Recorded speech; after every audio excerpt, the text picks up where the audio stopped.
Cool. What if I make up some like really deep trauma that like you more? My favorite part is I just turned the recorder on, so that's the very first thing on the recording now. If people ever have like a serious event that they come to me about, if it's something that like I can deal with, like I do, but usually I say you should go see student services because student services handles all that. And what happens is you go to student services, you talk to them, and they make sure that everything's handled properly, and then they contact me, and then I do it from there. But for everything I can deal with, I just do that, like minor things. But if it's like a long-standing problem throughout the semester, you got to contact student services, and they make sure everything's done properly. Anyway, we're going to talk about empowering, engaging others. Now, typically, I could honestly do this lecture in like 10 slides pretty easily. Because the chapter in the book is honestly even pretty terrible, I think. This is probably my least favorite. No, Leading Positive Change is the worst chapter in the book. Leading Positive Change is the worst chapter. I stand by it. It's a terrible chapter. I could rewrite it better, and I'm confident in that. It's also weird to have an entire chapter on leading positive change, but empowering and engaging is the second. So I add things like psychological safety to this and feedback, and I think that's kind of fun because people aren't very good at feedback. Also, I realized that's not what I want. Is this the one I want? This is the one I want. My camera's off. It's staring at the back of your head up here. Nate. There we go. That's better.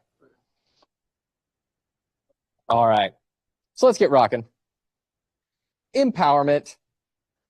Today we're going to we'll start with empowerment. Then we'll talk about self-determination theory, which you all know. You just don't know that you know it. And then we'll get a little bit more into engagement. So empowerment, effectively engaging others in their work and their organization. It is the idea of getting others to be involved in their job without you having to directly tell them what to do all the time, right? It's pulling people to get to do what you want them to do rather than pushing people to force them to do it. It is trying to get employees to take ownership of their work and do their actual job. The opposite of empowerment is basically micromanaging, and we'll talk about micromanaging. So you're just forcing them to do what you say. But empowerment is trying to get employees to have some sort of ownership over their work, and there's lots of different ways we can do that. It's easier to empower some employees than other. The assignment that you actually do that you were going to do in class until this became a high flex is you have to create a training system for Walmart employees to empower them in their job. And I got to be honest, that is as hard as it ever could be to empower a Walmart. And I'm not talking smack on Walmart employees. I'm saying entry-level Walmart employees, it's the #1 job in America as far as like number of employees. They have a super high turnover rate. They don't pay super well. Though Walmart actually pays above average. And because of that, it's really, really difficult to empower those employees. It's easy to empower employees that love their job, that are well developed into their career, that, have a great education or making lots of money. So let's start with self-determination theory, SDT. It has been around since the 80s, I believe, but it was redone in 2000. So it was developed by these two fine gentlemen right here. Again, it was created in 85, and then if you're a famous professor, this is what you do. This is how you become a famous professor and live your life in luxury, and nobody will ever fire you. You create some really badass theory when you're young, in your like 30s or 40s, and it becomes a theory like SDT that everybody has to cite forever, and then you have a paper with 40,000 citations, so the university will never fire you. And then you sit on that paper for 15 to 20 years, and then you redo your own paper with minor changes to it, and get it a new date, like 2000, and then you ride that train until retirement. That's how you do it. That's how you do it, Nate. If you can come up with that first paper, you've crushed it.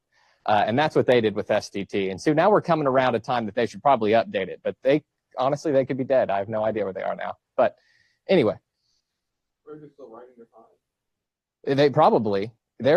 You'd be surprised how much some professors can and do make great money off things like this. The highest paid professor in the United States right now, I believe, is at Florida University, and he holds some kind of patent on cancer research, and Florida University pays this college professor $1.5 million a year. Pretty cool, huh? Yeah, he's sitting on big patents. Yeah, and so the university wants credit for him being there. So there you go. You wouldn't make that kind of money for a management theory. Anyway. Maybe. So the point of this theory is to explain what truly motivates people and how leaders' actions can unlock intrinsic motivation. For those of you that may remember, there's extrinsic motivations, which are things externally that motivate you, such as money, and then intrinsic motivators come internally. They're much harder to get out of employees, but if you can, they tend to work better. And those three things are autonomy, competence, and relatedness. And this should look very familiar to you because during the motivation lecture, I talked about the 3 innate needs, and these were the three: autonomy, competence, and relatedness. And that comes from self-determination theory. So we have talked about this before. But generally, self-determination theory is used to explain employee empowerment, saying that in order to empower employees, you have to meet these three things. You have to give them autonomy, so freedom to decide how to complete their work. You have to help them have competence by building it, typically through coaching and recognition. So when employees are doing things well, let them know they're doing it well. And you have to foster relatedness through trust, collaboration, and inclusion. Employees that feel like they're welcome and are happy to be there and all that jazz are more likely to be empowered to do their work. And it can be very, very simple. Sometimes empowerment's complicated and we have to design your job a certain way and all this stuff. Or it can be super simple. One time I was working a race when I was like in early college, and I was working this race, and the guy running the race was a famous runner, and it's the biggest high school race in the country. So it's called the Jamboree. It's in Stillwater every year. It's a huge race. It's ridiculous. It's a super hard course. Yeah. I run about a 15-minute 5K, and on that course, I ran about a 17-minute 5K. It's terrible.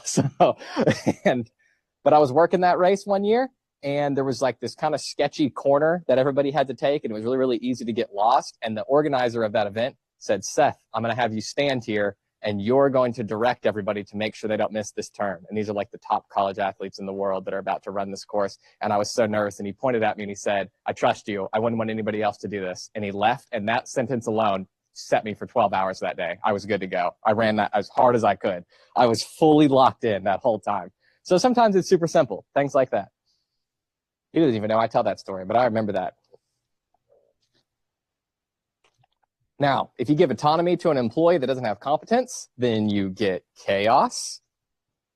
If you give if somebody is competent but they don't have autonomy, then you're essentially controlling them, and that's where micromanaging comes in. When you get chaos, you probably have an employee that's okay with their job and then eventually not okay with their job, but they also are probably harming the people around them. So eventually everybody's going to leave. If somebody's competent but you're controlling them, your best employees are going to leave. And then if you have relatedness, so you're all friendly and blah, blah, blah, but without either autonomy or competence, then you just have complacency. We're not really going anywhere. So true empowerment, according to self-determination theory, they state that true empowerment doesn't mean fully hands-off, or what we call laissez-faire management, where you're just saying, hey, go get them, and then leaving them alone. It means actively designing an environment to satisfy autonomy, competence, and relatedness. Basically, I'm going to design your job. I'm going to train you in a way that you're competent so that you can take over and run this job. And as a manager, it makes your life so much easier if you have competent employees that are willing to get the job done. I am so much better when people tell me directly what to do. So I'm much better with hands-on. I will tell you, teaching students, most students in a class setting much prefer more hands-on leadership. They want you to tell them what to do and what to turn in and when to turn it in. Also with students, it's kind of funny. If I set the deadline this Sunday, it's going to be turned in this Sunday. If I give you guys a week extension, everybody's going to turn it in the next Sunday, right? Like it's to the T. Like, not everybody, but most people turn it in right. But they want to be hands-on, direction. It's due here. It's due now.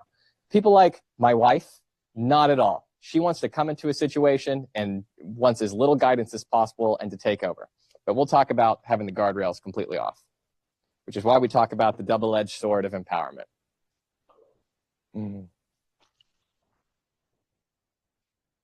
So empowered employees, according to all these authors right here, that all I guarantee cited self-determination theory, state that empowered people are more productive, more satisfied, more innovative because they're able to use their own thoughts rather than just repeating the thoughts of someone else, bless you. And they tend to create higher quality products. However, and this is what's difficult for managers. They have to give up control to do this, and sometimes giving up control can be bad. Most managers, good managers, and I've said this before, get their position because they were good at the job underneath them, right? They work their way up. And when they work their way up, they're typically better than the people they manage. And just like Michael Jordan said and Kobe Bryant said, the reason they can't coach basketball is because they couldn't tolerate the fact that no one could play as good as them, right? What's up? So important, even in the Bible. It's even in the Jesus Bible. says that. What does Jesus say? Jesus says, to be a good leader, you must be a great follower. Yeah. That's fair. I never actually made that comparison. That's good. So, whether you're listening to Kobe Bryant or Jesus, it's difficult to give up control when you do something really, really well. Now, often, if a manager is really, really hands-on, what they do is they see results that are better, so they think I need to remain hands-on. However, it's just like when you're trying to sweep your kitchen and you have a little kid and you're like, I could watch you sweep the kitchen for 30 minutes and do a terrible job, or I could sweep it myself in 3 minutes and do a great job. As my wife always likes to tell me, she's like, a 5-year-old with 2 years of sweeping experience is better than a 5-year-old with no sweeping experience. I'm like, okay. And so you have to let them do it, even if it's not as good, because you're hoping that your employees are going to get better, because it's going to help your job, because you're going to be able to focus on other things, but also they're going to want to work for you longer when people feel like you're letting them work. But it's just so difficult for employee or managers to do, is to let go. But also, you can let go and things can go haywire if you let go too much. You need to say something? No. You did a little hand wave. Oh, got you. You're doing yeah, good job. Do you always sit on the front row? Yeah, this makes I know, but I mean, like, when I always liked to sit on the front row when I was a student, but I would always set one back, because most students I've noticed will set one back because you feel like you're getting spit on, you know?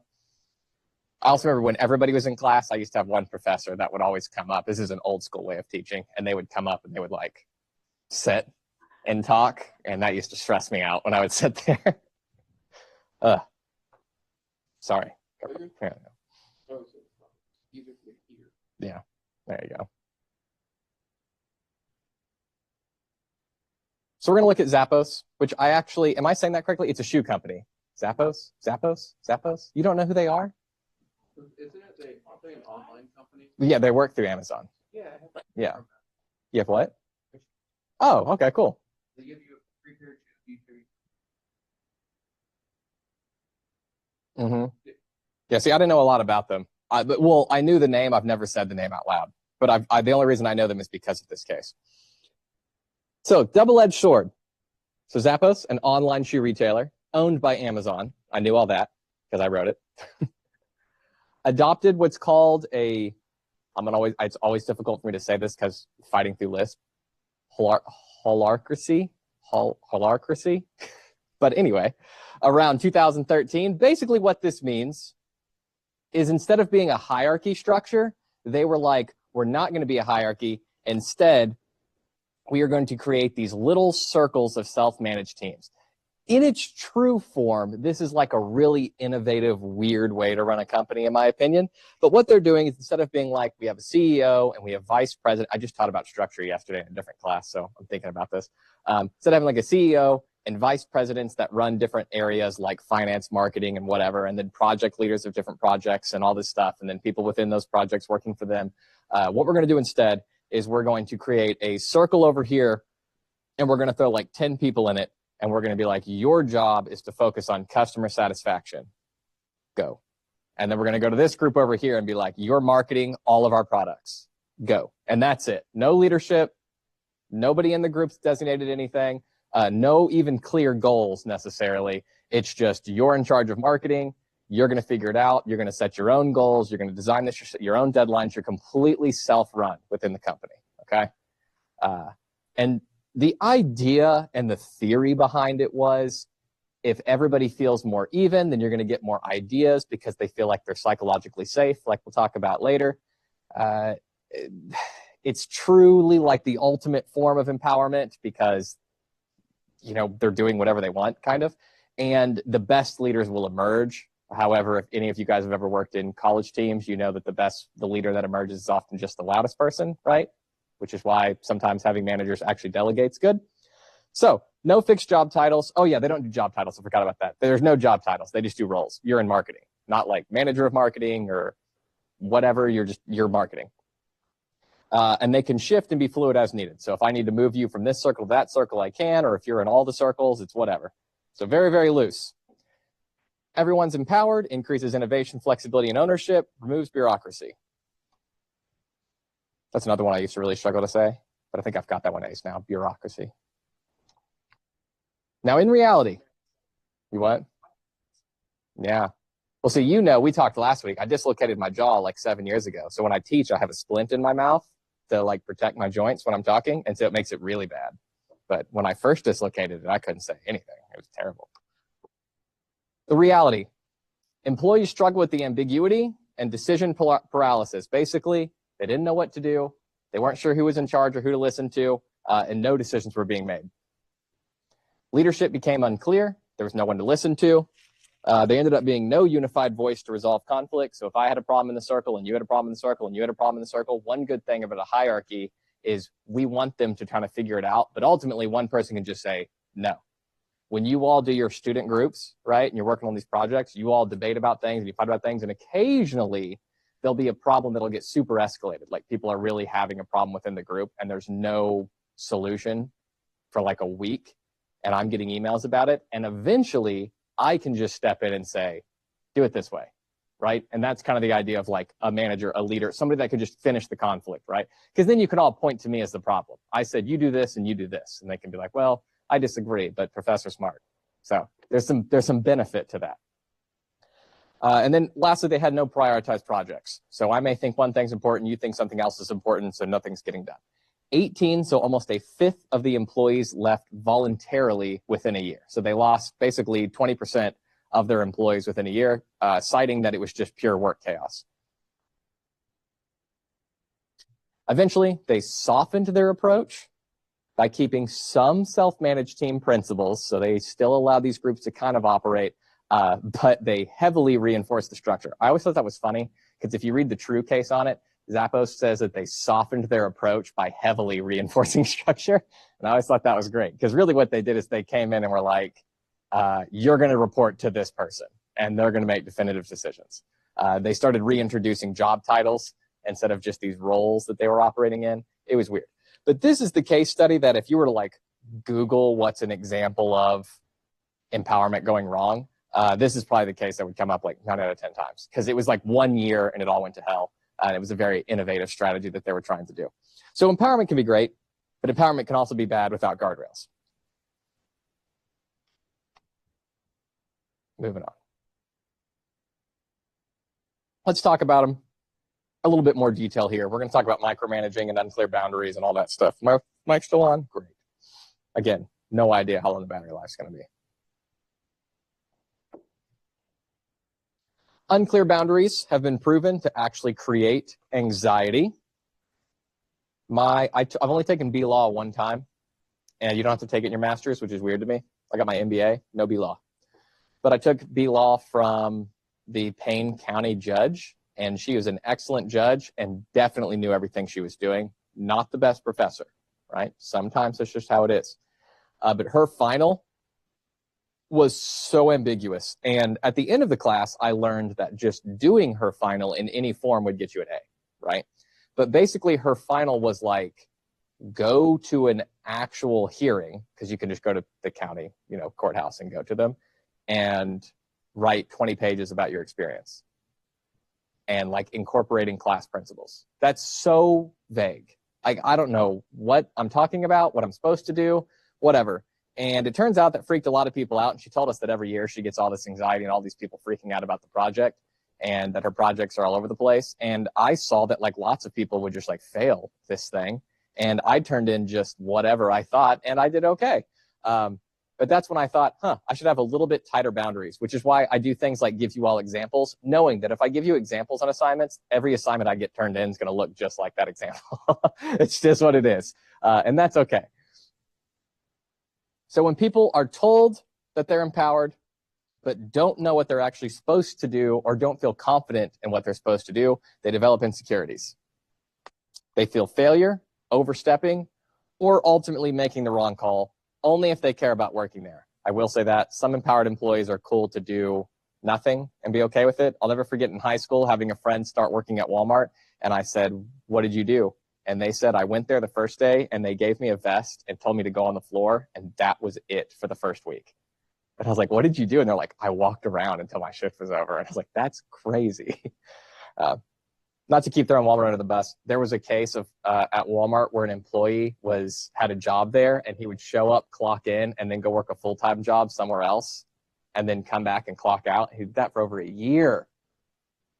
It's crazy. Yeah, no one caught on, and then they caught on, and the manager got fired. But he's probably paid $30,000 a year doing nothing. Yeah. In psychology, we say this triggers what we call role ambiguity, which is a top predictor of job stress and turnover. Role ambiguity is simply when you're not 100% sure what your purpose is supposed to be. This is really something everybody kind of goes through when you start a new job. I will say the more complicated the job, the worse it is. Starting out in your PhD, it's like the biggest freak out ever because you're in this weird role between being faculty and being a student and trying to figure out what you're allowed to research and how you're allowed to teach and what you're not allowed to teach and say and stuff like that. And if you didn't know, being a professor is the ultimate role ambiguity because when we teach, I got a PhD at a pretty big school and I never took a class on teaching. How crazy is that? They do not teach you to teach.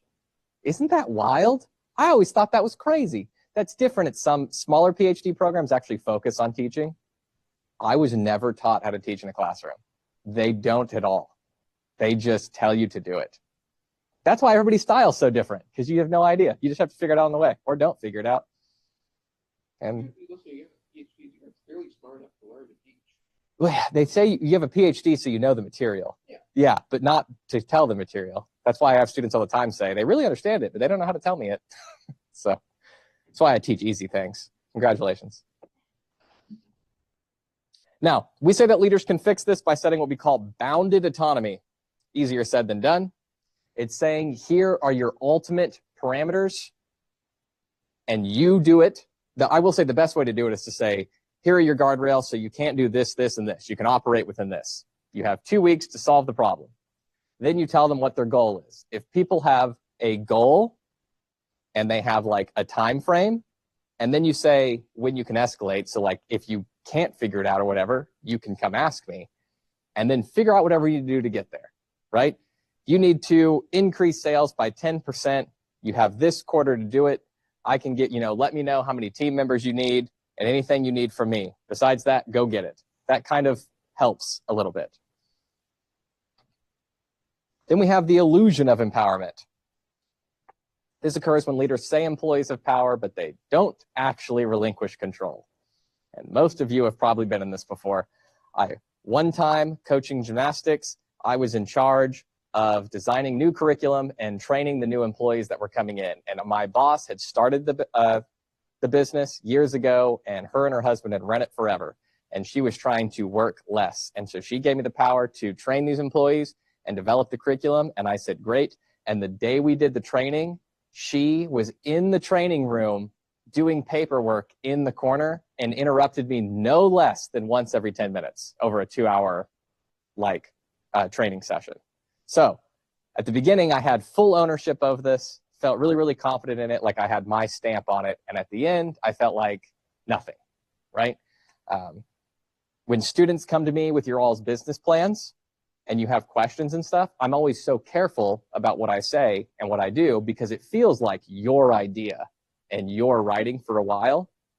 And it's hard for me not to want to change things to the way I would write them. So I'm trying to be really, really careful when I give you feedback because I know that anything I say or do, you're going to do. And that makes sense because you're trying to get a good grade and I'm the one grading it. So I understand. But ultimately, I'm taking your kind of spirit out of this project. And it's really hard for managers not to do that. So if you're going to relinquish control, man. Common signs of this to look for. Decisions, I should say all decisions. All decisions still must be approved by upper management. Inputs requested, but ignored. So they ask your opinion on something to do something completely different. Like a good old fashioned suggestion box straight first. Mm-hmm. It's so real. There is nothing worse. I've got the privilege of sitting in on many CFO and CEO addressing the company calls, right? It's pretty fun.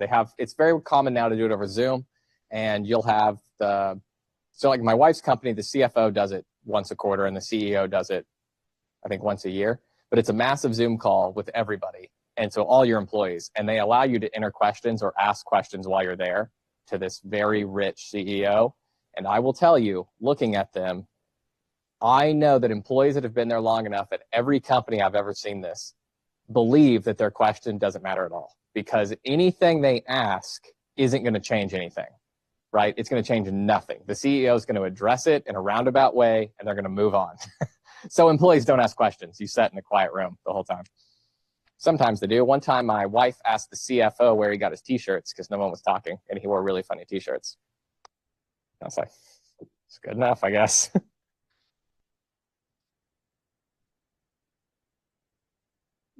So symbolic empowerment, we say, is worse than none at all because it, quote, creates hope and then betrays it. I can't remember what professor said that in their paper, so I didn't cite it here, but someone said it beside me. I didn't come up with that.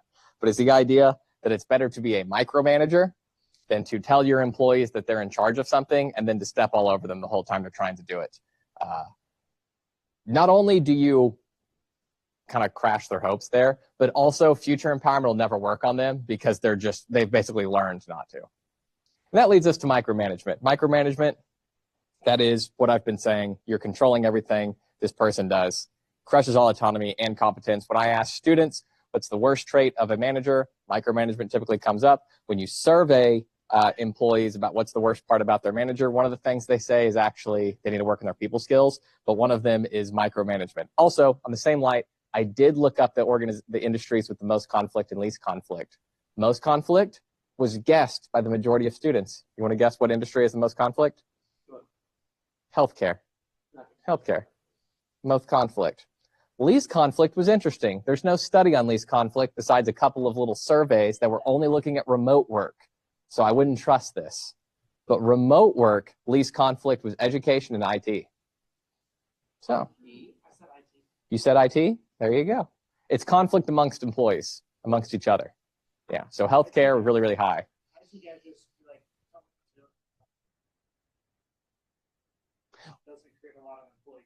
Yeah. See, I would argue that I'm in the education, remote education, like people that took the survey, and it's pretty low conflict. I barely see my coworkers. Again, I told you last week, I sat in my office till people finished talking in the hallway so I could go get my lunch from the lunch box or the refrigerator because I didn't want to talk to anybody. You seem like such a talkative, yeah. I generally, this is it. And I go home and I'm done. The other day I was sitting in my office and Dr. Lewis, who's the great guy, was down the hallway, and I text my wife and I said, man, I do not want to talk today. I hope Dr. Lewis doesn't come here. And then he shouted, Seth, I'm coming for you, down the hallway, and then walked into my office. And I was like, damn it, Vance.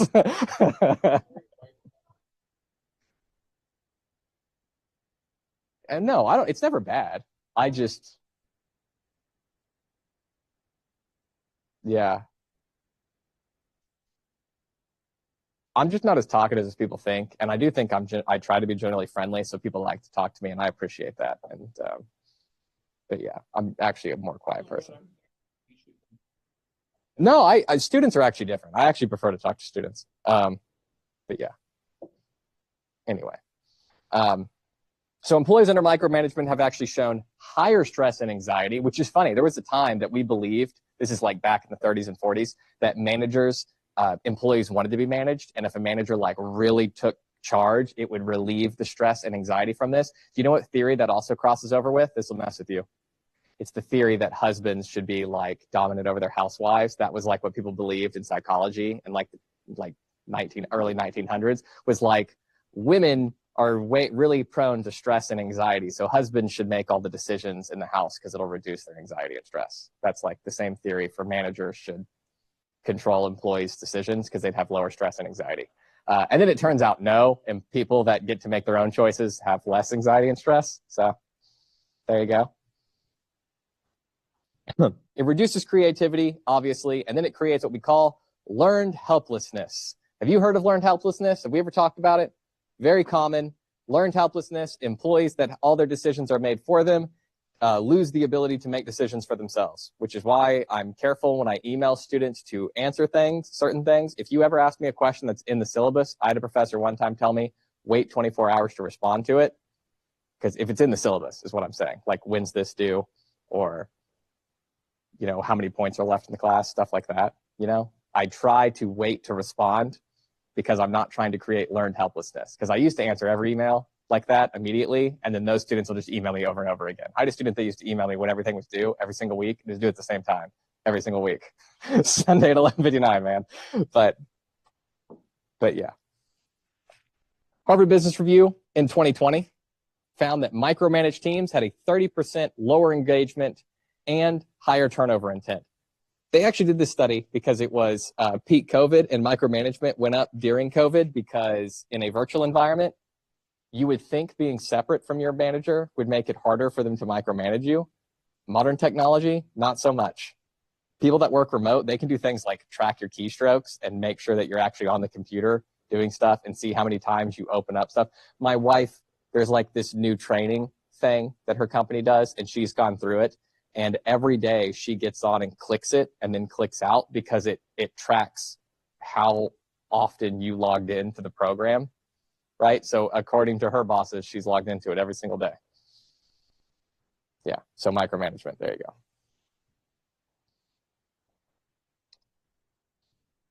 How are we doing?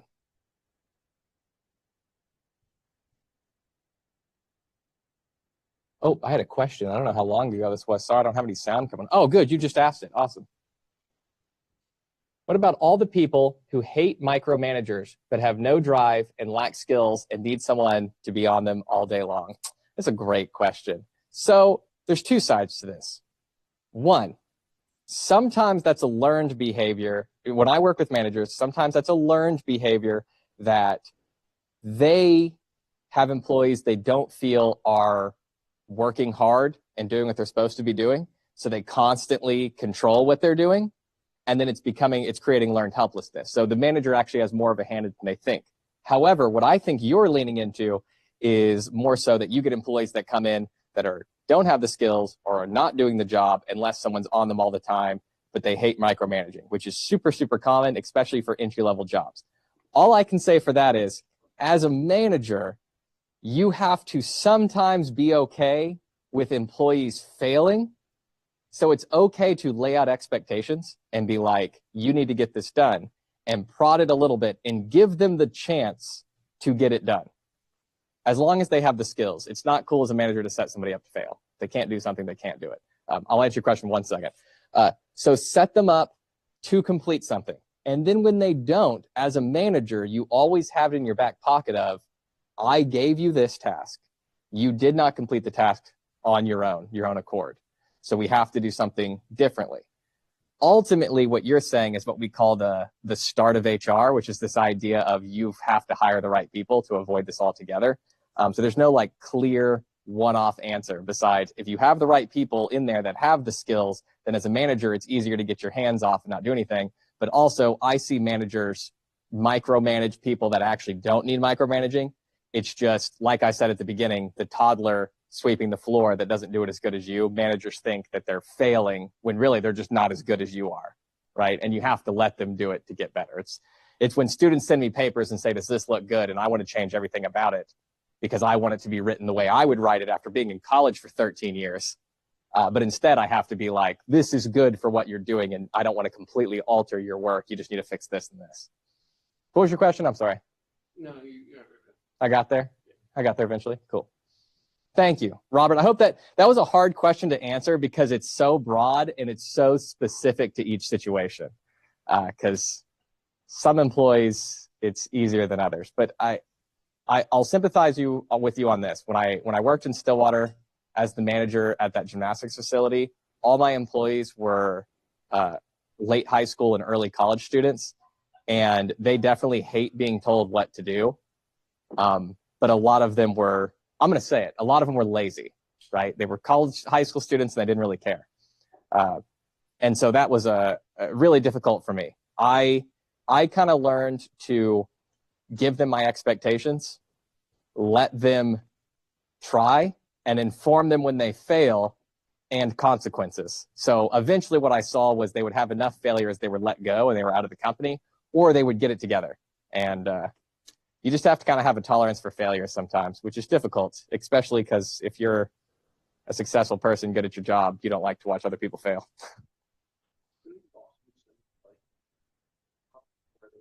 One simple fact. Yeah, I mean, like, listen, Ford always needs new welders to just weld the same piece again. Yeah, but as a manager, I don't always have the ability to just move somebody to that position. Up or out, typically. All right. Power versus empowerment. So now we've gone through all the bad, mostly. There we go. Good. How am I doing on time? Doing real good. Real good. So power, getting others to do what you want, forcing them, and it comes from an external source. Empowerment often comes from the job design, and you were trying to get people to do what you want. It's more do what you want without forcing this. It's more like influence. Now, dimensions of empowerment, this is more according to your book. Everything before this has actually not been in your book. For the most part, it's mostly been from me. But now I'll talk a little bit about the book because you do have some questions that come from this. Empowerment's broken up into what we call 4 areas. We have trust, meaning, personal consequence, self-determination, and self-efficacy.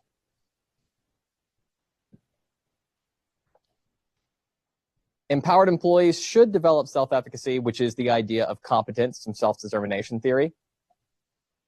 We generally, self-efficacy within their job, there's something called general self-efficacy, which is your ability to do anything. We're talking about job-specific self-efficacy. Then you have self-determination, giving people the sense of personal choice. This is where self-determination theory comes from.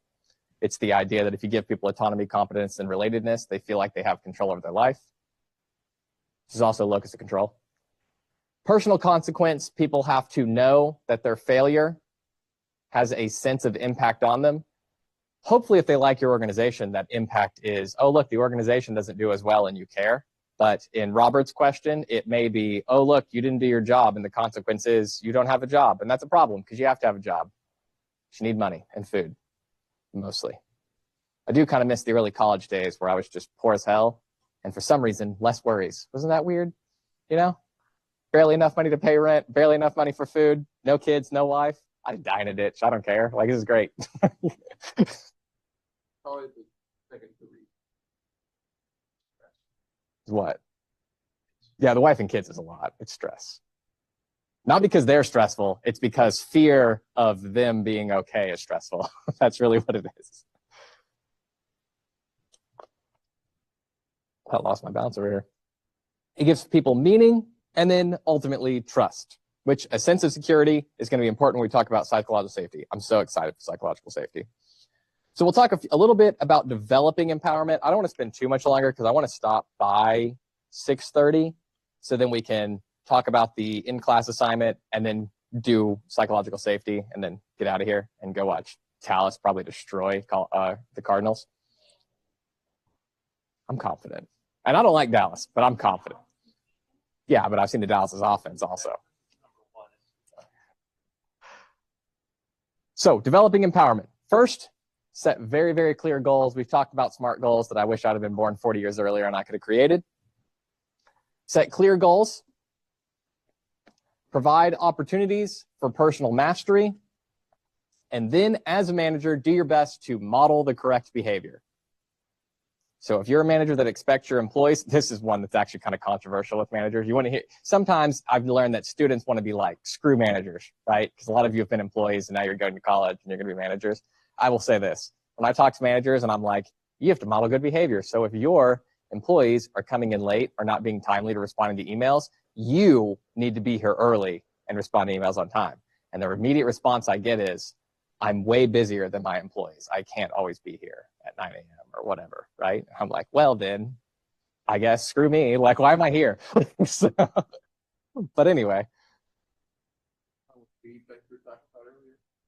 With feedback? Oh, yeah. People get super defensive with feedback. And I will say the higher up you get, if you're ever hired as a consultant at a big firm like higher up, which I'm not. Anytime I do consulting work, it's for research and it's to gather data and they just get it for free and I get data in return and stuff like that. That's mostly what I do. They really don't want your feedback. They just want to tell the board members they got feedback. Just is what it is, man. So model the behavior, give them an opportunity to develop mastery because people want to feel competent, and set clear goals. Provide support to achieve those goals. Provide affect, which is any sort of like emotion. Typically we say provide positive affect, positive emotions. Provide necessary info and resources. And I can summarize all of this for you really quick. All this says is give your employees a goal and then give them everything they need to achieve that goal, including support, and you'll be great. If your employee can do the job, you give them the goal, and then you give them the resources, then yay. So we're not going to talk about that because we already said. Now, if you inhibit empowerment, you get the opposite effect, and you get all sorts of problems. Increased depression, heightened stress, decreased performance and job satisfaction, lower alertness, and increased morality. I worked at a bookstore for 6 months. Terrible. That's when you realize how much books cost. You guys have to pay for your own books? How much do books cost? This book in this class is like 90. 90? Was I right? See, I'm a grounded professor. It's what? It's a rental? 90's a rental? That's nuts. That's dumb. Wow. Okay. Well, I worked at a bookstore. Business students spent the second most on books. First was always engineering. And it was about $800 to $1,000 a semester. Students paying out of pocket. That's crazy. Yeah. For one class, not you guys, sorry. For one class, I wrote all the material myself so they didn't have to buy a book. And that's my goal for this class eventually. And then, yay. But they like you to have a book for some reason. Yeah. Oh, there was a point behind that. The point was I worked for a bookstore for 6 months. And when I was there, they were super controlling and they wanted us to do things a very, very certain way. And that job was actually the easiest job I've ever had in my life. And the reason I hated it is because I felt like I clocked in and I was just like brain dead for 6 hours. And then I clocked out because I just had to do things according to a very, very strict like checklist on like how we took books in and what books we could take and all this stuff. And I got yelled at a lot when I couldn't take books back. I want you to know, I have no control over that when I work the job. I scan it and it tells me how much money to give you, and that is it. And I have no override power when I was there. That was just it. And the owner was, yeah, and people got super mad. It was always students. They'd be really angry.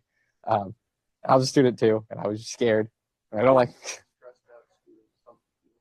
What? They were really stressed out college students, but like you were very unstressed. I was very unstressed. Yeah, I was an unstressed college student.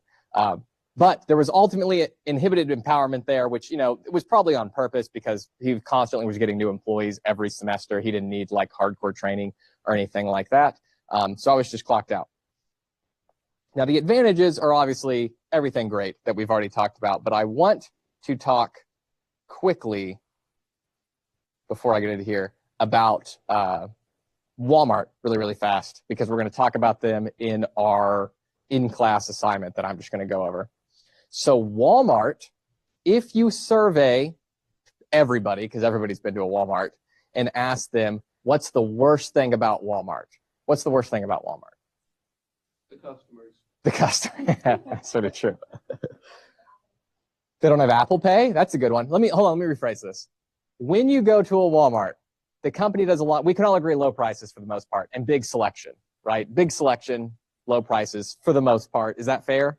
Is that a fair? Okay. Are you a Target guy? Sorry. I'm a Costco guy. Oh, okay, Costco's fair. But as for the business, as a customer, what do you not like about them? What do they do bad? I can tell you what the number one answer is. Self-checkout. This is actually kind of close. You don't like self-check? I love self-checkout. As an introvert, hate it. You ever do scan and go within your phone? I scan and go now. I got kids. Yeah, they do it at Walmart now. You get on your phone, I scan all my stuff, and then I just walk out the door. Yeah, they do. If you have the Walmart app, you can scan all the stuff in your cart yourself and just walk out the front door. It's awesome. And then they stop you and you just show them the receipt on your phone and you leave. That's fine. The number one complaint about Walmart employees about Walmart itself, is the employees that they don't know where anything is and they're not really helpful. That's the number one complaint about Walmart, right? If you ask people what's worst about Walmart, it's the employees themselves. They don't actually help. Now, Walmart CEO actually addressed this like 10, 20 years ago. And you know what he said? It's kind of funny. He basically said, roundabout terms, that they understand, but it would cost so much money to train all the employees to be as competent as customers want them. And their turnover rate's super high, right? So Walmart really doesn't gain by doing it. It's like an open strategic choice to allow them to be slightly undertrained, because it would cost so much money to train them. And so they give them very basic guidelines. They tell them, you're going to do this, and that's kind of it. Because they're not paid a ton. The employees are going to leave. It would cost too much money. So their core competency is the low cost of everything. So that's what they do. In your little case or class assignment that I'll talk about a little bit, we talk about the fact that Walmart's been trying to find ways to better empower employees, but to keep it cheap as hell and make it super, super quick. So they do little things like years ago, Walmart created something called Code Sam. You ever heard of Code Sam? You may have heard it said out loud, not realized it. Code Sam was every employee on the floor needs to turn to the closest customer and ask if they need anything. So that was Code Sam. They would do Code Sam. Everybody would ask if anybody needed help. They would do it, and boom. Customer service. Yeah. See, Robert said customer service, and I didn't read it. I'm sorry, Robert. So Code Sam was their attempt to empower employees by giving them quick, easy training. But Walmart's been working for years to try to find ways to quickly train employees to take ownership and empowerment over their job to better customer service, but at a really, really cheap cost, because you can't spend a lot of time training them. You can't spend a lot of money training them, and you got to know that they're going to be out of there in a few months. Is that how we got the Walmart opening dance they do now? Oh, they did that for a long time. Yeah, the opening chant and the dance, and they do like a ribbon cutting. They have a whole chant they go through. Yeah. You what? To that? Yeah, it's pretty rough. You go to a brand new Apple store, they have a clap in, so they open the door to every single employee and everyone claps. That's fun. So on in brand new store, they would introduce Wow. The employees actually get into it? Do you think that do they feel engaged? So I have to do it every single Damn. Not engaged every morning, but like on like iPhone launch or like Christmas, shit like that. Mm-hmm. You're excited a little bit. So like, I'm gonna stop it. Yeah. Interesting. All right. Team, the last two slides are stuff I've already mostly gone through, and honestly, they're checklists, and we've already spent an hour on this. So what we are going to do, I'm going to pull something up on the screen really, really quick now that I've talked about it. In your class, you do not, oh, that just made me so mad. You both laughed. This is a pain. What I'm going to do in just a second is I'm going to open up the Now we know it's password. yeah, good luck. It's like 1 million characters long and it's random. So I memorized a couple of long strings of like random numbers years ago, and that's what I've used. Random pound for us to memorize. Why? Well, don't look at random are they? That's fair. Anyway, I'm going to open it up. I encourage you to take a look at it. We're going to talk about it briefly before going over psychological safety. So if you go to our class and you go down to empowerment, and then it's under video and slides, it is right here. Now, I want to be really, really clear if anybody's listening right now, you do not have to do this. Got it? You gotta do it. You don't have to do it. Don't say that. You do not have to do this. It is just here for fun.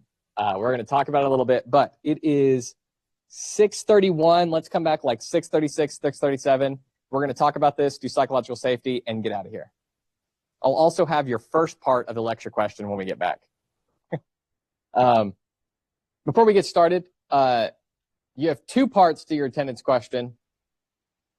Oh, I think I need to open up the lecture question for you all.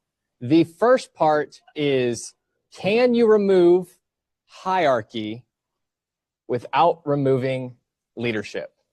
And it comes from the Zappos case.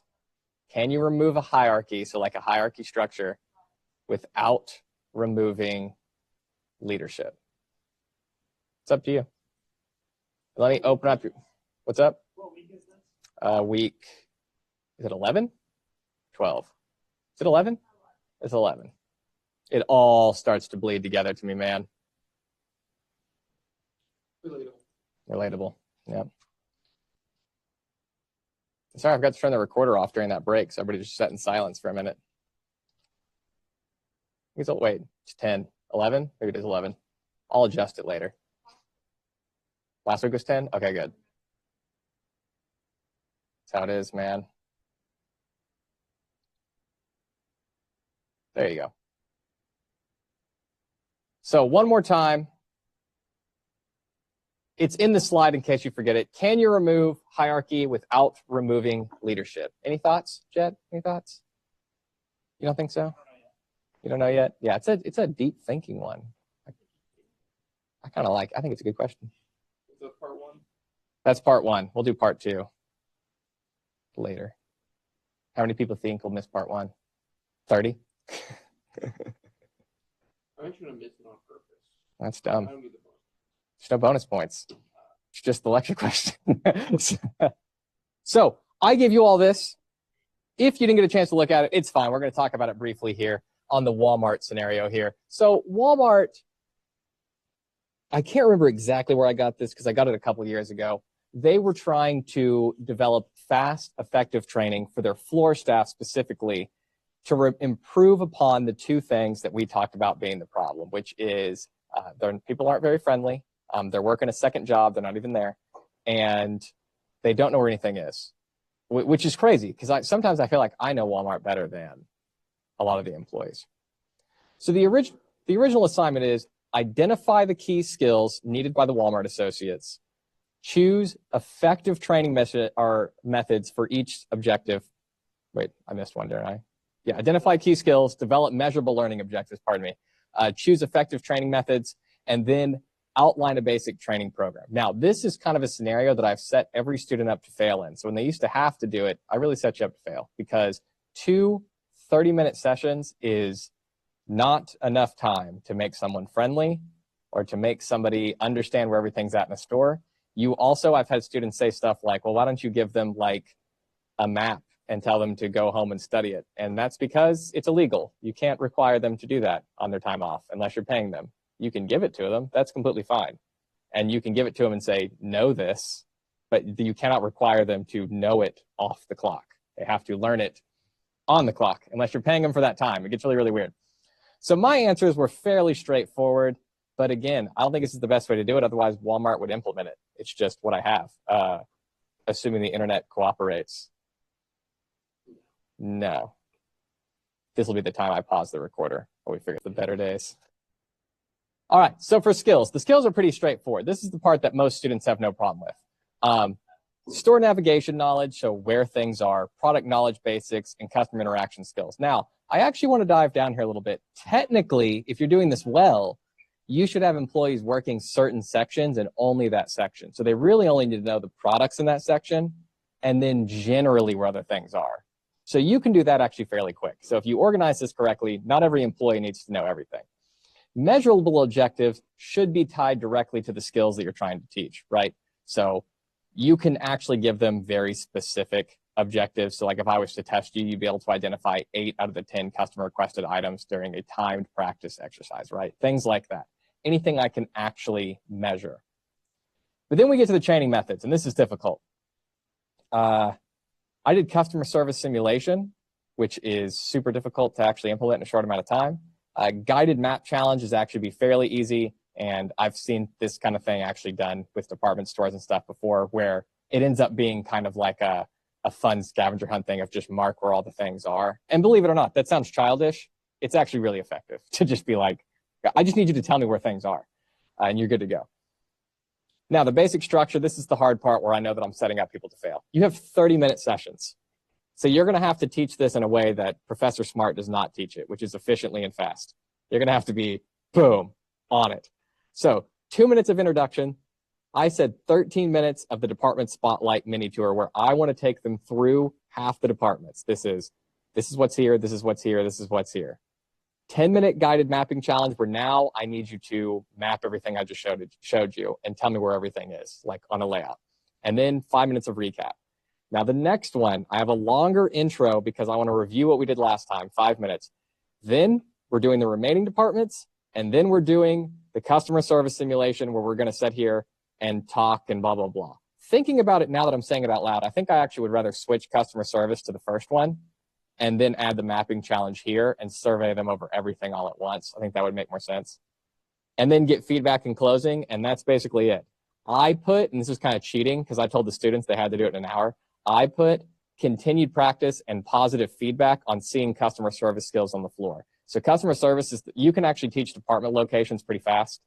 Product locations takes a little bit of time, but can be done.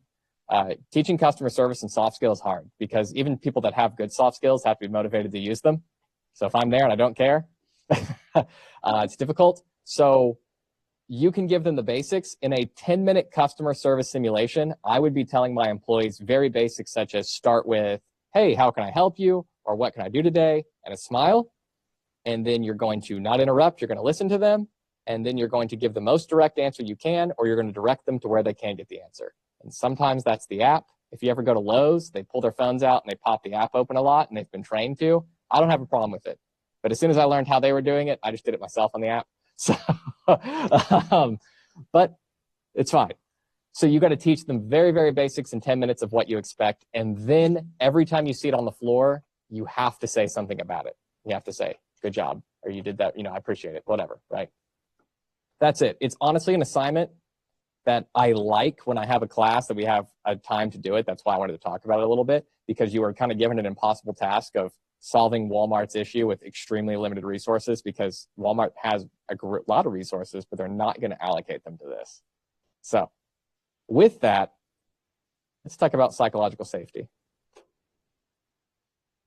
and feedback. Now, I'm excited. Question to consider. Think of a time you didn't feel safe to speak up at work or school. What made it feel unsafe? And now a time that you did feel safe. What's different? As a professor, when I used to teach classes with lots of students in class and online sometimes, that was all live. I will tell you, you still don't get like a ton of questions, specifically at the beginning of the semester, because students are worried. Now, I used to think that was silly. However, reflecting back on my life, I actually remember quite a few times of professors talking to students that ask questions in like belittling ways. And I think sometimes students are intimidated to ask, or they don't know how to frame the question they're going to ask. But either way, they don't feel safe to ask it. Now, as the semester goes on, I've noticed as students get to know me and stuff, they're way more likely to speak up, and they're way more likely to talk and ask questions. And it's because we kind of build a rapport and they feel more relaxed and realize I'm not going to scold them or rip them or whatever about anything. So that's really, you kind of develop this form of psychological safety within the class. And this is the same for work. You had managers that employees feel really comfortable talking with and bringing concerns to and asking questions, and then managers that do not at all. I, working at Oklahoma State, I'm not going to say who, but I worked with every single faculty in that university at some point on some sort of research project, and most of them were fantastic. But I worked closely with one professor for a long time who, one, was extremely non-empowering in that they changed all my writing like every time. And I'll never forget, one time they changed the way I wrote, or they told me to change something to a very specific phrasing. They were like, I don't like how you said this, say it like this. And I said, okay. So I just copied and pasted what they said because they wanted me to say that exact thing. And then on the next review, they highlighted that same damn part and told me that it didn't make sense to change that part. And I told them, you wrote that. And they went, oh, huh. And then they went on. I was like, damn it, because they were 10 years, so they didn't care. But that's what it was. But anyway, this person who's not very empowering also made you feel like an idiot if you asked anything. And it was hard as a PhD student who has no idea what any of this stuff is. Like, everything is just so foreign to you. And most of the professors, and hopefully when you have like managers, they are so understanding that you're new to the job. You're a new PhD student. So I felt really, really good at Oklahoma State asking any question, even if it was super stupid or something that had been told to me 1,000 times, because they were just like, I've been in your shoes. This is difficult. It's a stressful time for you. And they would explain it to me. So I asked. And also, Oklahoma State famously produces a lot, not me, but a lot of great PhD students that go all around the world and do great things. The program was ranked like 9th in the country when I was there. So like, and it's because the faculty was just so like loving of the students. But this one professor, I had learned, safe space, not safe space, not asking this person questions, gonna get ridiculed. And not only would they ridicule me, I felt like it harmed my reputation because they would then talk bad about the dumb questions I asked, right? And so it didn't go over well. Again, not saying who the professor is. I don't even know if they're still there. No, I would never do that because they were good at their job and they treated me fine as a human, just dumb as a PhD student. Well, I had a lot to lose. Kids, wife, you know, can't keep people's cars. So the psychological safety is a shared belief that the team is safe for interpersonal risk taking. That's how Harvard Business School defines it. It's that people feel comfortable to be themselves, ask questions, and admit mistakes without fear of embarrassment or punishment. The last one on there being super important, admitting mistakes. When we teach about psychological safety and we teach managers that you need to have an environment that your employees feel safe to talk to you, one of the things we really push is that you need an environment where employees feel safe to admit their mistakes to you. Because when employees don't admit their mistakes, what do they do instead of admitting them? Do you know? They cover them up. Yeah. So it's not that mistakes weren't made. It's that they cover them up, or they find a way for you not to find out, or they find a way to fix it that may not be optimal. If you're a good manager and you have employees that feel safe, they tell you the mistakes, and if you've handled it well in the past, then maybe you help them fix it. We teach employees, when we're talking about how to manage up, one of the things we teach them is, if you have a problem or made a mistake, you bring it to your manager with a solution to it, right? And that is a great way to be like, I did this wrong, or this is the problem, and this is what I want to do to fix it. But employees that don't feel comfortable talking to you will instead just try to fix it and may lose out on key information. And as a manager, you're operating without information. So deemed safe. That was supposed to say, hold up, flip those two. I just realized I rewrote these slides today. Flip those two. Deemed unsafe, fear of blame, silence, conformity, surface level communication. Deemed safe, curiosity. It also creates what we call mutual respect. Oh man, sickness rolling around here. Mutual curiosity, mutual respect, and it fosters more innovation because people feel more comfortable stepping outside the box and trying new things. Have you all heard of Google's Project Aristotle? It's a famous study? No? Okay. Well, anyway, they started it in 2012 originally. I think it finished in 2015. So Project Aristotle was Google operates with tons of teams. That's like one of their core competencies is everything's broken up in these little teams. And Google did one of the greatest management studies of all time because they had so many teams within their company that they could just run a study on their own teams and just survey their teams and try different things with all their teams and see what works and what doesn't work. And because the company's so big, they just got mounds of data doing it. So they have Project Aristotle, and we have the results from that study, and it's pretty cool. So you find a lot of interesting things from that. Oh, I'm not talking to you, Google. Oh my gosh, I just saw I have a text from my wife. I bet it's my daughter freaking out. Or she being like, your daughter is what she's going to do. Anyway. Their study found that psychological safety was the #1 predictor of team effectiveness over talent or experience, which is pretty wild. Now, I do want to be clear as a scientist here. Their study was done in Google, which are traditionally very talented individuals that have often a lot of experience in the industry. So their level of low talent and experience might be a lot higher than most teams' level of low talent and experience. So it might be that this is low and this is high when most organizations are like this. But they found that psychological safety was the #1 predictor of team effectiveness. The teams that felt safe were more innovative, sharing more ideas. They reported errors earlier, and they learned faster. Whoa.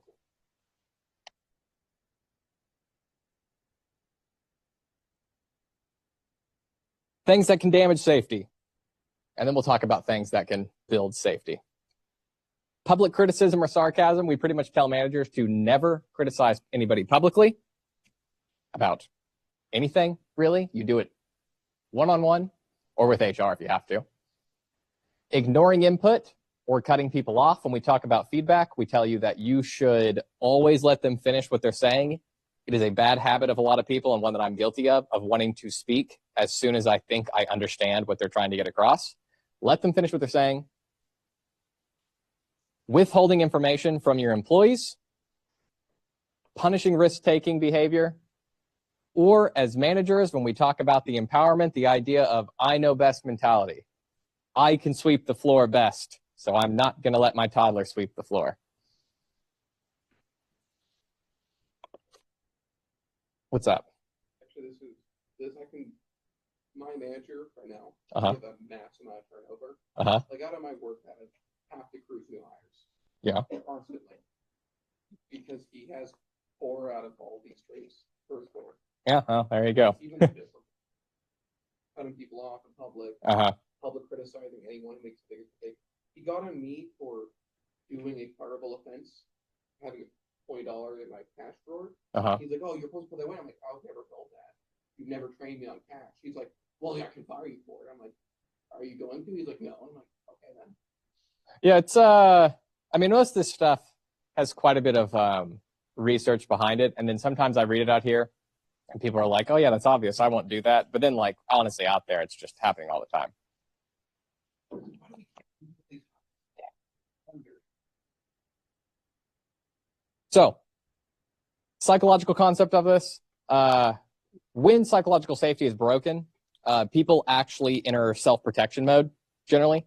And when they enter this protection mode, it actually decreases their ability to problem solve. It decreases their creativity. And this isn't just like they fear to speak up. We actually have like psychological studies that show when people feel that they're in an unsafe environment, they are less creative. If you ever watched like a movie, I'm actually watching a movie right now called Snowpiercer. I got halfway through it. Yeah, it's a good movie. And in Snowpiercer, they're all like these like underclass people that are put down, right? And you, the whole time you watch movies like that, you're like, why don't you rebel? These are such dumb decisions. You should do this, this, and this. And it's because people in unpsychologically safe areas actually shut down. Like they are less capable than they are in areas that they feel safe. Humans become less good at stuff. What's up? Let's see canonical sequel. Oh, you'll have to tell me about this later. I'm interested now. Now, building psychological safety. Inviting participation. We train managers maybe to, not effective degrees here, but we try to train managers to say things such as, what are your thoughts? Or is anyone seeing it differently? Or what do you think about this? I hope that my class is generally psychologically safe, but I understand that college is often not. But sometimes when I have to like change deadlines or move things, one of the things I ask is, does anybody think this is fair? Or not fair? Or do you think there's anything I should do differently? Or I've even asked people before, what do you think the solution is this, for this is? I teach this exact same class on Thursdays. On Thursday, I unhid everything on Monday, but because I was on bad Wi-Fi, it didn't save. So it said unhid. I even refreshed my page and it was unhid. And then when I went home, it was hidden. And so some of my students had 1 day less. So on Thursday, when I talked to my students, it's like, you guys got less time to do the homework. What do you think the best solution is? And most students were like, it's fine to do Sunday. But some people were like, an extension. And I was like, great. extension for everybody, right? So you have an extra day or whatever to get it done. I think I did even longer than that. But you do that to try to make people feel more safe to give their input. Now, if you're going to ask for input, you need to actually take input and consider it. Some managers, along with the CEO and CFO doing mass Zoom calls, are letting people ask questions and give feedback just so they can check that off the list, but they're not going to change anything. Any of these others I want to talk about hardcore? Rewarding learning behavior and establishing shared purpose. So people that are giving ideas or asking for help should actually be rewarded. People that bring you mistakes, if it's not a major mistake, like they just did something wrong in their job, which good managers tend to be understanding of that, you should actually commend them for doing that. A lot of managers' immediate reaction is to attack you for the failure. It's better to commend them for their attempt. The good professors at Oklahoma State, when I was learning my PhD, you would take a stab at something and just completely butcher it, like especially anything with statistics. Anytime you're doing an analysis, you always mess it up. And the good professors I have would say things like, wow, this is so much better than I did it my second year of my PhD. Like, this is a really good shot. And then proceed to show you why you're dumb. But in a very, very kind way, Now, feedback and psychological safety. Am I doing good? Okay. Just a little bit after 7 is always my goal. And I'm going to crush that.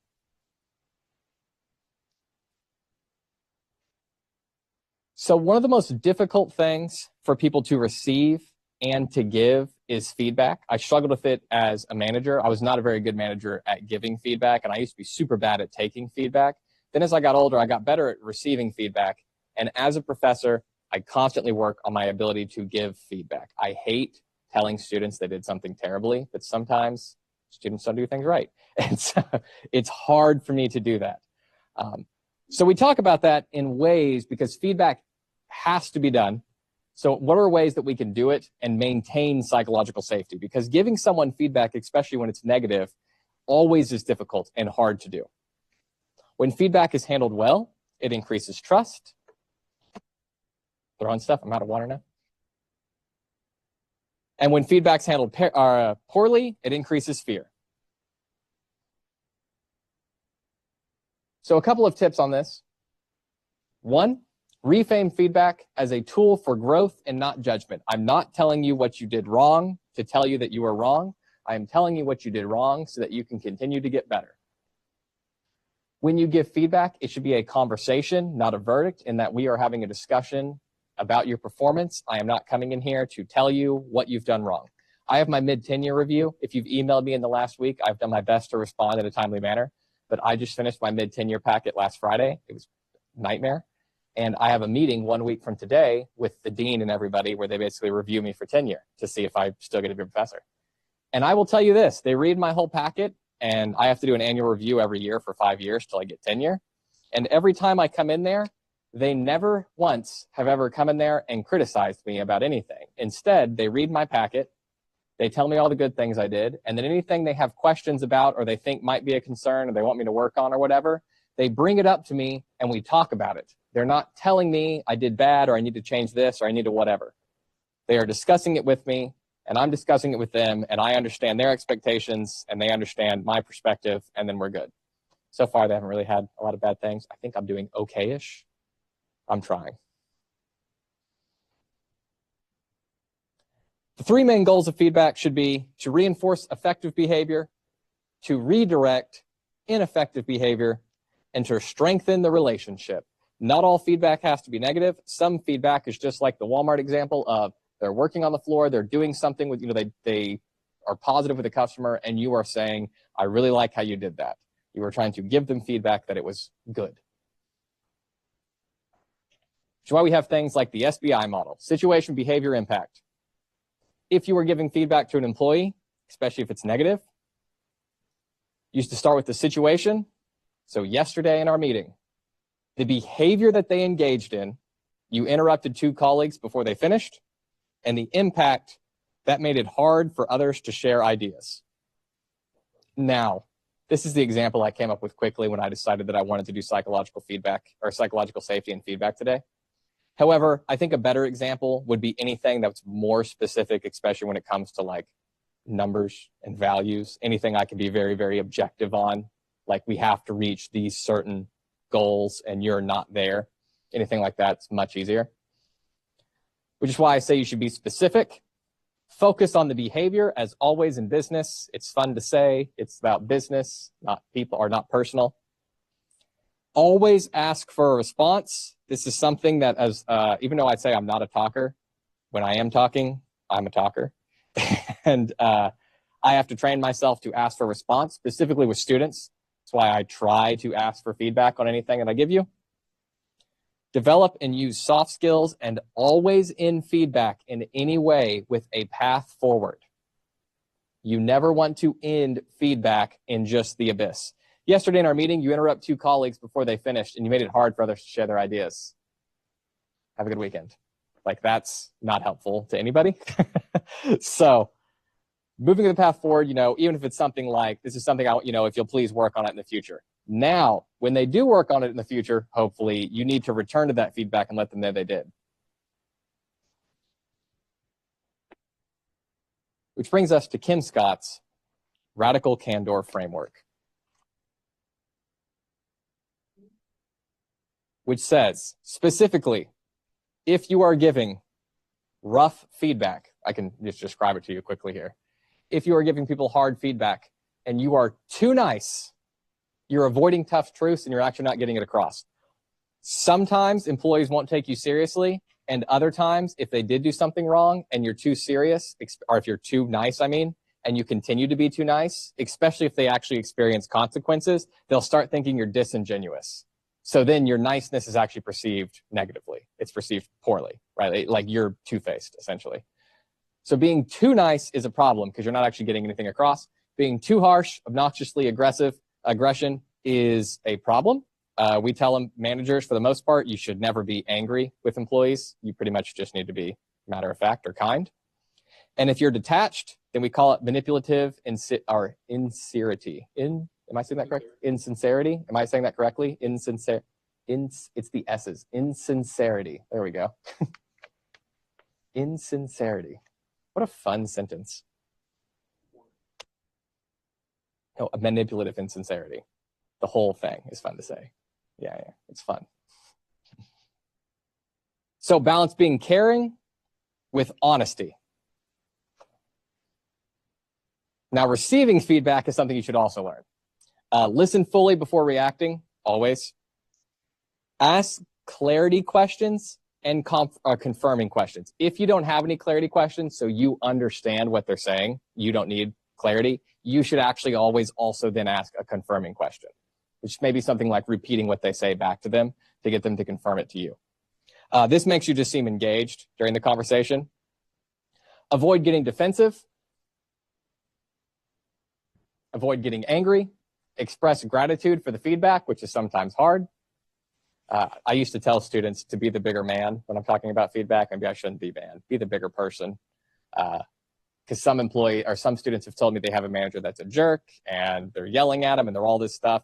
And I tell them, these principles have been taught in management for years and they seem really, really effective, which is no matter how rude your manager's being or the customer's being or whatever, you listen fully before you react. You don't get defensive. You tell them, thank you for the feedback. You ask clarifying questions. And later, no matter how much of a jerk they are, you follow up on progress and say, so how am I doing? Or was that better? Or anything like that. And that seems to go over really, really well. Cool? I can see everybody now. We're waning right now. You're waning? No, you're good? Yeah. Did you have to clap this morning for the apple? I'll be there tomorrow. Every day? Damn. I don't remember the last time I clapped. Yes. You know, like, what's up? Wow. All right, team. I'm going to pause this here. Boom. So this week, I guess I didn't have to stop sharing my screen, but this week you have homework chapter 8.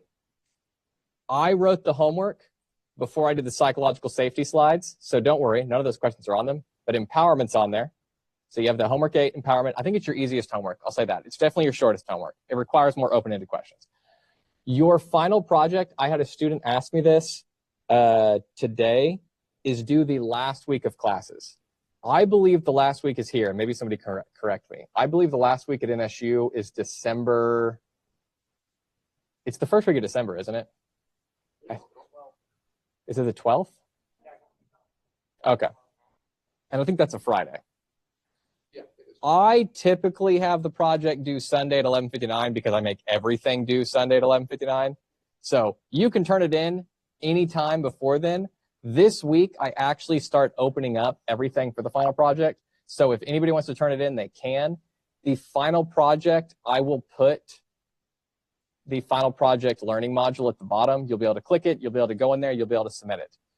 I start getting students submitted in the next couple of weeks, but I'm going to tell you this. I'm going to tell you every week. For the final project, 2 things I need from everybody. So if you're listening, like, please listen, or if you're not listening, please listen up. Every person in your group actually has to turn the final project in because it's a university assessment, so they have to have it for every student. So everybody turns it in, and do not do your peer reviews until it's submitted. So submit it, peer reviews. It's not due to the last week of classes, so you technically have another, like 4 weeks, another month plus to actually get it done. So good there. All right, so you guys already got lecture question part 1, lecture question part 2. Ooh, I was going to do a fun one. I do want to do a fun one. What's a fun one? Where do you get your pizza? Oh, that is the right one. I get my pizza from Domino's. That is my place. So your lecture question is, where do you get your pizza? That's the second part of your lecture question. If you are going to get quick pizza, where is it? What is it? Domino's, Mazzio's, Pizza Hut, Papa John's, Costco, Sam's Club, Hideaway, Papa Murphy's.